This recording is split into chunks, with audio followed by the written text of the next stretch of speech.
Hello friends. मैंने अभी कुछ दिन पहले एक वीडियो बनाई थी एएसओ के ऊपर, असिस्टेंट स्टैटिस्टिकल ऑफिसर। ये पोस्ट जो है वो यूपी ट्रिपल एससी के थ्रू आती है और 4200 ग्रेड पे की पोस्ट होती है। पहले जो पोस्ट थी लोअर पीसीएस से आया करती थी। इसका प्रमोशन वगैरह बहुत अच्छा है, प्रोफाइल भी बहुत अच्छी है, जॉब भी बहुत अच्छी है। तो जब मैंने ये वाली वीडियो बनाई एसओ के ऊपर तो लगभग 100 के ऊपर कमेंट ऐसे आए हैं जिसमें लोगों के पास से कंफ्यूजन क्रिएट हो रहा है कि इसका एजुकेशनल क्राइटेरिया क्या है या इसका एजुकेशनल क्वालिफिकेशन क्या है। तो मोटा मोटा इसमें जो था वो ये था कि पोस्ट ग्रेजुएशन होना चाहिए जो कि मैथमेटिक्स से होना चाहिए या स्टैटिस्टिक्स से होना चाहिए या एमए इकोनॉमिक्स होना चाहिए, साथ में ओ लेवल इत्यादि होना चाहिए। इसमें बहुत लोगों के कमेंट आए, लगभग 100 से ज़्यादा कमेंट आए। तो मैं वीडियो जो बना रहा हूँ ये उस सारे कमेंट को, जितने भी डाउट्स हैं उनको दूर करने के लिए बना रहा हूँ। और ये सारे के सारे जितने भी डाउट्स दूर होंगे इसके लिए मैंने उत्तर प्रदेश गवर्नमेंट के ही शासनादेश का सहारा लिया है। तो जितनी भी चीज़ें हैं मैं आपको सारा बताने जा रहा हूँ, आप इसको देखिएगा और पूरा वीडियो देखिएगा तब आपको समझ में आएगा और कि इसकी एजुकेशनल क्वालिफिकेशन क्या है, आप इसके लिए एलिजिबल हैं कि नहीं एलिजिबल है। क्योंकि ये स्पेशल क्वालिफिकेशन की पोस्ट है तो इसकी जो कट ऑफ के लिए मेरिट जाती है वो बहुत कम जाती है। आप इवन मान करके चलिए कि इसकी जो मेरिट जाएगी वो 10 नंबर जाएगी, इससे ज़्यादा नहीं जाने वाली है।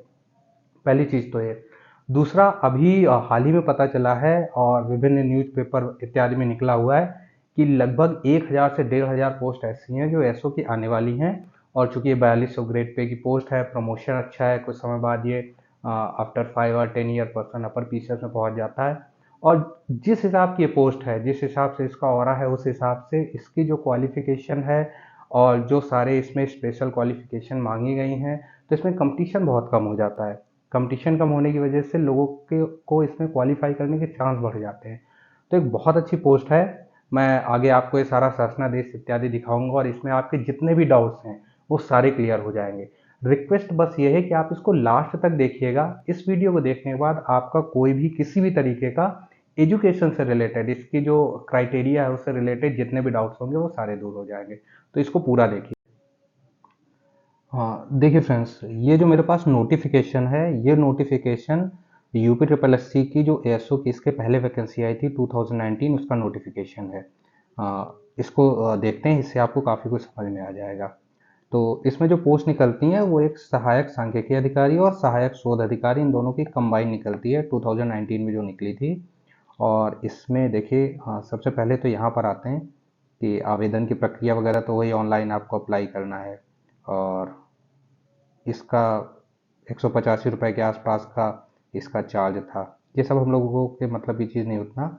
मेन चीज़ इसमें हम लोगों को आना है, देखिए पोस्ट कितनी आई थी इसको देखिए आप। सबसे पहले तो 904 पोस्ट आई थी, यानी अप्रॉक्सीमेट 1000 पोस्ट आई थी। तो बहुत ज़्यादा पोस्ट आई थी। 21 से 40 इसका यानी एज जो कंसीडर किया जाता है वो 21 से लेकर के 40 तक कंसीडर किया जाता है फॉर जनरल कैटेगरी। यानी जिसकी एज 21 पूरी हो गई हो और 40 साल से कम हो वो इसके लिए एलिजिबल हो जाएगा। दूसरी चीज़, ये 4200 ग्रेड पे की पोस्ट है। पहले ये लोअर पीसीएस में पोस्ट आया करती थी, अब ये पोस्ट अलग से निकलती है। बहुत अच्छी पोस्ट है ये। ठीक, इसमें बहुत सारे विभाग होते हैं जिसमें निकलती है, जैसे महानिदेशक परिवार कल्याण हो गया, मुख्य अभियंता लघु सिंचाई हो गया, इत्यादि इत्यादि बहुत सारी पोस्ट हैं। हालांकि इसमें जो सबसे अच्छा विभाग माना जाता है वो ये माना जाता है निदेशक अर्थ एवं संख्या प्रभाग उत्तर प्रदेश। सारे 4200 ग्रेड पे के होते हैं। हाँ देखिए, सारी पोस्ट निकली हुई है, रिजर्वेशन वगैरह इत्यादि जो है वो बाद में लगता है इसमें। अब इसमें देखिए सबसे पहले आ जाते हैं कि एजुकेशन क्राइटेरिया इसके हिसाब से क्या दिया गया है, इसको हम लोग पढ़ लेते हैं। ये देखिए, अनिवार्य अर्हता शैक्षिक में क्या बोला गया है, सहायक सांख्यिकी अधिकारी एवं सहायक शोध अधिकारी, इनकी जो भर्ती है इसके लिए क्या क्या अर्हताएं होनी चाहिए। सबसे पहले अनिवार्य जो होनी चाहिए, भारत में विधि द्वारा स्थापित किसी विश्वविद्यालय से गणित, गणितीय सांख्यिकी, वाणिज्य, अर्थशास्त्र या सांख्यिकी में स्नातकोत्तर की उपाधि, स्नातकोत्तर यानी पीजी पोस्ट ग्रेजुएशन होना चाहिए, या सरकार द्वारा इसके समकक्ष मान्यता प्राप्त कोई अर्हता। देखिए पॉइंट यही है, इसकी वजह से बाद में गवर्नमेंट को एक शासनादेश जारी करना पड़ा और ये बताना पड़ा कि कौन कौन से ऐसे पीजी कोर्सेज हैं, पोस्ट ग्रेजुएट डिग्री है, जो समकक्ष है इस चीज़ के। तो इसमें जो एज इट इज लिखा हुआ है पहले तो उसको, यानी गणित से अगर किसी ने पीजी किया हो यानी एमएससी किसी ने मैथमेटिक्स से किया हो वो सीधा एलिजिबल हो गया, या किसी ने मैथमेटिक्स स्टैटिस्टिक्स से किया हो वो सीधा एलिजिबल हो जाएगा। इसके साथ में किसी ने वाणिज्य यानी एमकॉम किया होगा वो सीधा एलिजिबल हो जाएगा। किसी ने अर्थशास्त्र यानी इकोनॉमिक्स से एमए किया होगा वो एलिजिबल हो जाएगा। स्टैटिस्टिक्स से किसी ने अगर पीजी किया होगा वो एलिजिबल हो जाएगा। ये तो बिल्कुल डायरेक्ट डिग्री हैं जो एलिजिबल हो जाएंगी। इसके बाद में कौन कौन सी और डिग्रियां हैं जो इसके समकक्ष मानी गई हैं, उसका शासनादेश जारी किया गया था, उसको अभी हम इसके बाद देखेंगे। अब देखिए ये तो पीजी के लिए हो गया। अब आते हैं इसमें जो कंप्यूटर सर्टिफिकेट है उसमें क्या मांगा गया। DOEC यानी डोएक सोसाइटी इसमें लिखा गया, सीधी सी बात जो है ये लिखा गया है, जिसको हम नीलेड बोलते हैं। इससे जो कोर्स होता है, इससे ओ लेवल का जिसने कोर्स किया होगा वो इसके लिए डायरेक्ट एलिजिबल हो जाएगा सबसे पहली चीज तो। या अगर किसी ने ओ लेवल नहीं किया है, इसके अलावा किसी डिप्लोमा किसी मान्यता प्राप्त विश्वविद्यालय या संस्था से कंप्यूटर विज्ञान में कम से कम 1 वर्ष का डिप्लोमा किया हो, यानी अगर किसी ने ADCA किया है 1 साल का, PGDCA किया है, DCA किया हुआ है जो कि 2 साल का होता है, ये सारे इसमें एलिजिबल हो जाएंगे। लेकिन शर्त ये है जो आपका ADCA है या जो PGDCA है या जो DCA है, इसका जो ईयर होना चाहिए वो इस वाले ईयर से अलग होना चाहिए। ऐसा नहीं होना चाहिए कि किसी पर्सन ने PGDCA किया है और वो PGDCA उसी साल किया है जिस साल उसने यहाँ पर पीजी किया हुआ है, क्योंकि दोनों के दोनों क्या है, ये रेगुलर कोर्स हैं, एक साथ नहीं कर सकते हैं, तो उसमें प्रॉब्लम क्रिएट हो जाएगी। पीजी के साथ में अगर किसी ने ओ लेवल किया है वो कर सकता है, लेकिन पीजी के साथ में यानी एमए या एमएससी या एमकॉम वटेवर जो कुछ है उसके साथ में PGDCA सेम ईयर का वैलिड नहीं होगा, ईयर अलग होना चाहिए। ओ लेवल सेम ईयर का वैलिड हो जाएगा, DCA सेम ईयर का वैलिड हो जाएगा। ये सारी चीजें, हिंदी का ज्ञान है तो सभी मांगते हैं। तो जो अनिवार्य शैक्षिक होता है वो अधिमानी क्या क्या है, प्रेफरेंशियल, अन्य बातों के समान होने पर ऐसे अभ्यर्थियों को सीधी भर्ती के मामले में अधिमान दिया जाएगा जिसने एनसीसी इत्यादि किया हो, वो सारी चीजें।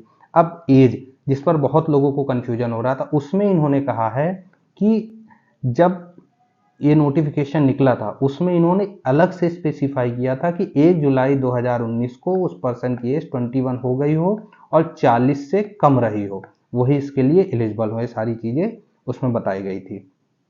बाकी जो रिजर्वेशन के हिसाब से जो क्राइटेरिया है वो सारी चीज़ें अलग हैं। जो EWS को जो रिजर्वेशन मिला है वो सारी चीज़ें अलग हैं। लिखित परीक्षा में आते हैं कि इसमें क्या हुआ। पहले देखिए इसमें कट ऑफ निकाला जाएगा कि कौन कौन इसका मेंस देंगे। नॉर्मली इस बार जो कट ऑफ आएगा वो 10 नंबर से जिसके ज़्यादा होंगे वो एलिजिबल हो जाएगा। ऑफलाइन एग्ज़ाम होगा। अब इसमें एग्ज़ाम में किया क्या जाएगा इसको देखते हैं। एग्ज़ाम का जो क्राइटेरिया जो पिछली बार था उससे इस बार चेंज हो जाएगा। ऐसा नहीं कि वही क्राइटेरिया रहेगा, उसके हिसाब से चेंज हो जाएगा। ये तो सारे रिजर्वेशन है वाले हैं, फॉर्मेट से। अब देखते हैं जो क्वालिफिकेशन है, ये देखिए जो शासनादेश संख्या है उत्तर प्रदेश गवर्नमेंट का, उत्तर प्रदेश गवर्नमेंट ने जो शासनादेश निकाला है 2024 का यह शासनादेश है। एक मिनट,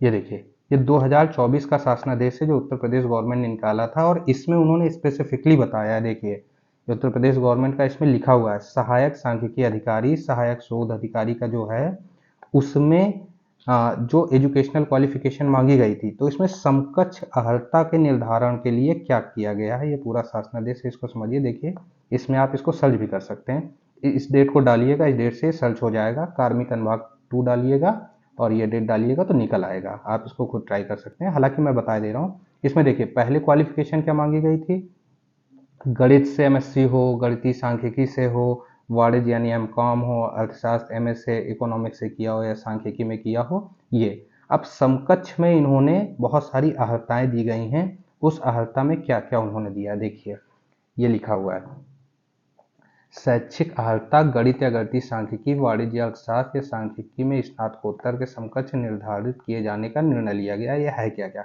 किसी ने सिंपल एमबीए किया हो वो भी एलिजिबल है, किसी ने एमबीए डुअल स्पेशलाइजेशन में किया हो प्रोडक्शन और फाइनेंस मैनेजमेंट में, वो भी एलिजिबल है। किसी ने एमबीए फाइनेंस अकाउंटिंग में किया हो वो भी एलिजिबल है, एमबीए फाइनेंशियल मैनेजमेंट किया हो वो भी एलिजिबल है, एमबीए फाइनेंस कंट्रोल एलिजिबल है, एमबीए एचआर में किया हो एलिजिबल है, master of management science eligible है, master of TQM total quality management से किया हो एलिजिबल है, बिजनेस इकोनॉमिक्स एलिजिबल है, फाइनेंशियल मैनेजमेंट है। जिसने एमएससी किया हो किसमें मैथमेटिक्स में, जिसने एमटेक किया हो या एमएससी किया हो मैथमेटिक्स से वो भी एलिजिबल है, मास्टर ऑफ बिजनेस इकोनॉमिक्स किया हो एलिजिबल हो, एमएफसी किया हो मास्टर ऑफ फाइनेंस कंट्रोल वो भी एलिजिबल है, प्लेन एम कॉम एलिजिबल है, एम कॉम के जितने भी हैं applied business economics, business management, applied economics, accounting, ये एलिजिबल है, MSc mathematics applied mathematics eligible है, एमएससी जिसने इंडस्ट्रियल मैथमेटिक्स से किया हो एलिजिबल है, एमएससी कंप्यूटर एप्लीकेशन से किया हो मैथमेटिक्स के साथ में वो एलिजिबल है, MSc mathematics computer education computer science computics scientific computing statistic eligible है, एमएससी मैथ स्टैटिक्स से किया हो एलिजिबल है, MSc mathematics science maths industrial mathematics agriculture से स्टैटिक्स से किया हो एलिजिबल है, एमएससी स्टैटिस्टिक्स से किया हो एलिजिबल है, बायो स्टैटिस्टिक्स से किया हो एलिजिबल है, एमएससी ऑपरेशनल रिसर्च से किया हो एलिजिबल है, एमएससी हेल्थ स्टैटिक्स से किया हो। स्टैटिक्स से किसी भी ब्रांच से अगर किसी ने किया हुआ है तो वो एलिजिबल रहेगा। ये सारी चीज़ें, इसके अलावा और क्या है, किसी ने पीजी किया है मैथमेटिकल स्टैटिक्स, या किसी ने एमए किया है इकोनॉमिक्स रूरल डेवलपमेंट, एमए किया है regional and applied economics, MA किया है किसने इंटायर इकोनॉमिक्स से, एमए मैथमेटिक्स से किया हो, अप्लाइड इकोनॉमिक्स से, सिंपल इकोनॉमिक्स से किया हो, स्टैटिस्टिक्स से किया हो, बायोस्टैटिक्स से किया हो, एमटेक किया हो किसी ने मैथमेटिक्स एंड कंप्यूटिंग से, MSc mathematics and computer application से किया हो, ये सारे जो पोस्ट हैं ये सब एलिजिबल हो जाएंगे। और ये प्रॉपर जो है ये गवर्नमेंट का शासनादेश है, यानी अगर किसी पर्सन ने ये सारी चीज़ें किया है तो एलिजिबल है। आपको ये चीज़ समझ में आई होगी, ये पूरा रिटर्न में प्रूफ है कि ये सारी चीज़ें एक तरीके से एलिजिबल हैं। और आप लोगों के अंदर कोई भी कंफ्यूजन हो तो आप रिटर्न में देखिए, आपको खुद पता चल जाएगा कि आप एलिजिबल हैं कि नहीं एलिजिबल। तो फ्रेंड्स, आप लोगों ने देखा ये प्रॉपर मैंने शासनादेश उठाया जो कि उत्तर प्रदेश गवर्नमेंट में है, और इसके साथ में 2019 का नोटिफिकेशन था। इन दोनों से आपने देख लिया कि आप लोगों के पास अगर एमएससी है मैथमेटिक्स से स्टैटिक्स से के साथ में, एमए इकोनॉमिक्स से किसी भी तरीके का इकोनॉमिक्स है, या एमबीए किया हुआ है, बहुत सारी डिफरेंट फील्ड हैं जो मैंने बताया। ओ लेवल, और ओ लेवल के साथ में अगर किसी ने पीजी डीसीए किया हुआ है, पीजी डीसीए भी वैलिड हो जाएगा, डीसीए किया है वो भी वैलिड हो जाएगा, एडीसीए किया है वो भी वैलिड हो जाएगा। शर्त यही है कि जिस ऑर्गेनाइजेशन से किया हो, जिस इंस्टीट्यूट से किया हो, वो इंस्टीट्यूट एफिलिएटेड होना चाहिए। जो भी एफिलिएटेड हो, नीलिट से हो, यूजीसी से हो, कहीं से भी हो, किसी प्रॉपर यूनिवर्सिटी से एफिलिएटेड हो तो वैलिड हो जाएगा। अब पीजी के साथ में जिसने वो लेवल किया हुआ है सेम ईयर में, वो तो वैलिड हो जाएगा। पोस्ट ग्रेजुएशन के साथ सेम ईयर में ही जिसने एडीसीए किया होगा, क्योंकि एडीसीए और जो ओ लेवल होता है वो सर्टिफिकेट कोर्स होते हैं, और ये कोर्स जो है ये साथ में किए जा सकते हैं, वैलिड हो जाएगा। लेकिन किसी ने अगर पीजी डीसीए के साथ में पीजी किया होगा तो दोनों ये पीजी डिग्री मानी जाती है, एक तरीके से कंसीडर किया जाता है, तो इसमें फिर पेंच फंस जाएगा, इसमें समस्या हो सकती है। हालांकि इसमें भी बहुत सारी चीज़ें हैं, बाद में क्लॉज आते हैं, क्या नोटिफिकेशन आता है उस पर डिपेंड करता है, बहुत सारी चीज़ें हैं। तो कहने का मतलब यही है कि जिस पर्सन के भी इस पीटी में 10 से 15 के आसपास नंबर हैं वो डेफिनेटली तैयारी चालू कर दे। मोटा मोटा मान के चलिए 1100 पोस्ट का रिहर्सल मिल चुका है, 4200 ग्रेड पे है जो कि मैंने आपको बता ही दिया है। प्रमोशन बहुत अच्छा है, कंपेरेटिवली इतना रस नहीं है, इतना काम नहीं है। साथ में दूसरी चीज़ ये है कि इसकी जो मेरिट है वो भी कंपेरेटिवली बहुत कम जाती है। 100 नंबर का अगर पेपर होगा तो 50 नंबर में प्रॉपर सिलेक्शन हो जाएगा, तो इससे अच्छी गोल्डन अपॉर्चुनिटी तो मिल नहीं सकती है। तो जिन लोगों के पास ये सारी क्वालिफिकेशन है, जो इस क्राइटेरिया को फुलफिल करते हैं, वो लोग इसको जरूर ऑप्ट करें और ट्राई करें कि इसको क्वालिफाई कर लिया जाए। आप लोगों से रिक्वेस्ट है कि इस चैनल को आप लाइक सब्सक्राइब कर दीजिए। सब्सक्राइब करेंगे तो थोड़ा मुझे भी अच्छा लगेगा और आगे इसी तरीके के वीडियो मैं और बनाऊंगा। अभी के लिए थैंक यू वेरी मच।